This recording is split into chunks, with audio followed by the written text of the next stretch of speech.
మైలో మిమీ ఇంటి లోపల బాల్తో ఆడకండి. బ్లూబెర్రీ పై ఇక్కడ పెడుతున్నా, జాగ్రత్త. ఓకే ఓకే మామా. ఓకే మామా. క్యాచ్ చేయి మిమీ. అయ్యో, పై మొత్తం స్పాయిల్ అయిపోయింది. మైలో, అమ్మకి కోపం వస్తుంది. ఫాస్ట్గా బాల్ని రగ్గైన హైట్ చేసి. అరెరే, ఈ పైకి ఏమైంది? ఏదైనా బర్డ్ వచ్చి తినిందా? అవును డాడీ, ఒక పర్పుల్ బర్డ్ వచ్చి పైని స్మాష్ చేసి వెళ్ళిపోయింది. డాడీ.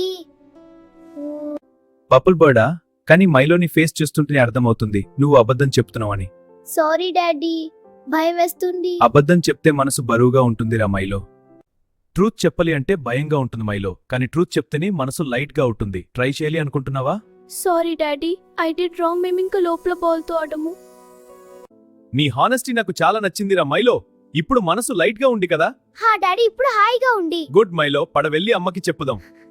ఏయ్, అమ్మకి చెప్పాలి. అమ్మా, ఏమైందో తెలుసా? ఐఎమ్ ప్రౌడ్ ఆఫ్ యూ మైలో. మిస్టేక్స్ అండర్ చేస్తారు, కానీ బ్రేవ్ పర్సన్స్ ట్రూత్ చెప్తారు. గుడ్ జాబ్ కన్నా. థ్యాంక్ యూ అమ్మా. ఈ బెర్రీస్ కొత్త పై కోసమా అమ్మా? అవునురా, కానీ ఈసారి బాల్ లేకుండా.